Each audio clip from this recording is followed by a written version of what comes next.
Em algum momento de nossas vidas, nós iremos nos deparar com situações de injustiça ou maldade, seja contra nós ou contra pessoas que amamos, e é normal sentir indignação e tristeza. Devemos saber que Deus também fica indignado todos os dias por causa da maldade e injustiça que acontece no mundo. A Bíblia deixa isso claro em Salmos 7, versículo 11.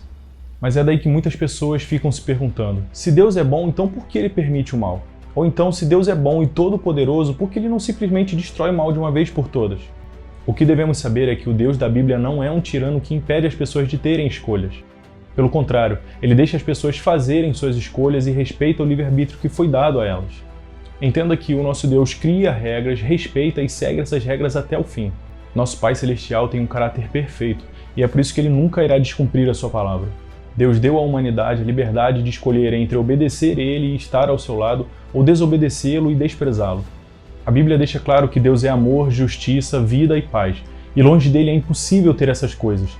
Longe dele a única coisa que resta é o mal e a morte. Não podemos viver fora da presença de Deus. É mais ou menos como um peixe que decide ir para fora da água. A consequência natural será a morte. A Bíblia diz que, após o Senhor criar o mundo, Ele criou o homem e entregou a terra para que o homem cuidasse e administrasse ela. Mas, infelizmente, o homem foi enganado e pecou contra Deus. O pecado, então, afastou o homem do seu Criador, e através do pecado, Satanás passou a ter grande influência sobre a humanidade. O ser humano passou a ser rebelde contra Deus e passou a destruir a terra e atacar os seus próprios semelhantes. No livro de Jó, capítulo 2, versículo 2, vemos uma expressão antiga que Satanás usa para demonstrar que tinha maior influência sobre o mundo. Leia comigo. Então o Senhor disse a Satanás: "De onde você vem?" E Satanás respondeu: "Vim de rodear a terra e passear por ela." Essa expressão antiga servia para demonstrar que Satanás caminhou por toda a terra e não encontrou ninguém que se colocasse totalmente contra ele. Entenda que Satanás não é o dono da terra. O nosso Deus permanece sendo soberano, mas é o nosso inimigo que tem a maior influência sobre opiniões, metas, desejos e pontos de vista da maioria das pessoas.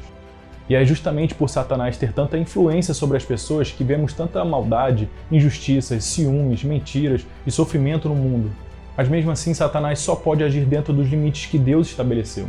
Se os homens se sujeitassem apenas a Deus, não passaríamos por todas essas situações ruins. Mas, infelizmente, sob influência do nosso inimigo, os seres humanos se tornaram perversos e inimigos de Deus desde o nascimento. Mas essa influência de Satanás não tira do homem a responsabilidade pelo mal que é feito.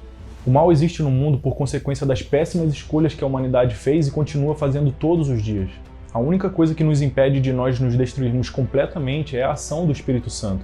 Se não fosse ele para frear os nossos impulsos, a nossa vida aqui na Terra seria insuportável. Se não fosse o Espírito Santo, não existiria qualquer atitude de bondade no mundo.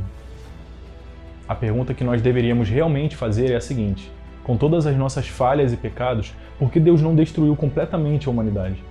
E a resposta é porque Ele tem infinita misericórdia e um amor que nós não conseguimos compreender. Mas veja bem, Deus tem infinita misericórdia, mas não tem infinita paciência. O que eu quero dizer com isso é que sim, em algum momento Ele irá destruir completamente o mal e todos que permaneceram praticando ele e nunca se arrependeram. Ninguém ficará impune. Deus está deixando o joio e o trigo crescerem, para que no grande dia da colheita Ele separe um do outro. Ele ficará com o trigo e destruirá o joio, lançando ele no fogo. Essa é uma comparação que podemos fazer sobre quem pratica a justiça e quem pratica a injustiça. No fim, o nosso Pai Celestial irá separar um do outro. Ele ficará com um e destruirá o outro. A Bíblia não impedirá de nós passarmos por dificuldades ou injustiças, mas ela pode ser uma ferramenta poderosa para que a gente possa atravessar essas situações. Se você me permite dar um conselho, se agarre e busque conhecimento na Palavra de Deus para que você possa suportar as dores desse mundo. Saiba que toda dor tem um propósito, mesmo que a gente não saiba naquele momento qual é o propósito. Muitas pessoas usam a sua dor para ajudar a curar ou evitar que outras pessoas passem pelos mesmos problemas, como por exemplo no caso de acidentes envolvendo o consumo de álcool e direção. As famílias que perderam entes queridos nesses acidentes muitas vezes se unem e fazem campanhas para combater esse tipo de prática, ou para consolar quem perde pessoas queridas assim.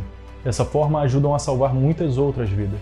Eu não sei o motivo de você estar passando por um momento difícil na sua vida, mas saiba que existe um propósito e você pode ajudar muitas outras pessoas a não passarem pela mesma situação. Saiba também que existem outros motivos para sentirmos dor. Às vezes pode ser um castigo de Deus para que nós possamos voltar para os caminhos dele. Pois a palavra de Deus diz em Apocalipse 3,19 que Deus repreende e castiga a todos que Ele ama. E infelizmente, às vezes nós preferimos ir pela dor do que pelo amor.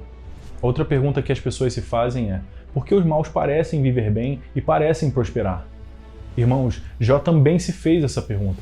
Vamos ler o livro de Jó, capítulo 21, versículos 7 e 14. Acompanhe. Por que os maus continuam vivos? Por que chegam ricos à velhice? No entanto, eles dizem para Deus: deixa-nos em paz, não queremos saber das tuas leis. Jó também queria entender o porquê disso acontecer. Infelizmente, a Bíblia não dá uma resposta completa sobre isso, mas os exemplos descritos nela dão uma pista sobre esse assunto. Ao que parece, Satanás não se preocupa em incomodar quem já serve a ele, pois esses que servem a ele já estão em condenação, e a chance de conhecerem ou de terem interesse pelo reino de Deus e se arrependerem de seus pecados é muito pequena, pois vivem entregues a Satanás, já que aparentemente compensa mais servir a ele. O que eu posso te dizer é que os maus vão pagar sim pela maldade, e os injustos pagarão pelas injustiças. Deus deixou isso bem claro na sua palavra. Veja o que diz em Gálatas 6, versículo 7. Não se deixem enganar, de Deus não se zomba, pois o que o homem semear, isso também colherá.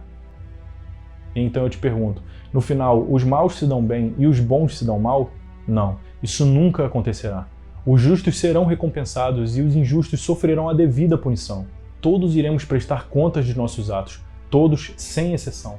Irmãos, não se preocupem, confiem em Deus, pois é através das nossas fraquezas e dores que Ele aperfeiçoa a sua força. Deus não irá fazer nenhum tipo de pegadinha com você. Ele não irá brincar com os seus sentimentos. Jesus Cristo foi o maior exemplo de injustiça que já aconteceu. Por amor a nós, mesmo sem pecado, Ele sofreu todo tipo de humilhação. Foi traído por seus amigos e sofreu muito. Nós pecamos, mas quem pagou o maior preço ainda assim não fomos nós, foi Jesus. Por mais que a gente venha passar por situações ruins nessa vida, nada irá se comparar ao que Jesus Cristo passou. Jesus serve de exemplo para nós, pois não blasfemou, não murmurou, suportou tudo até o fim, e hoje está assentado à direita do Pai. Tem em suas mãos todo o poder e reinará para sempre.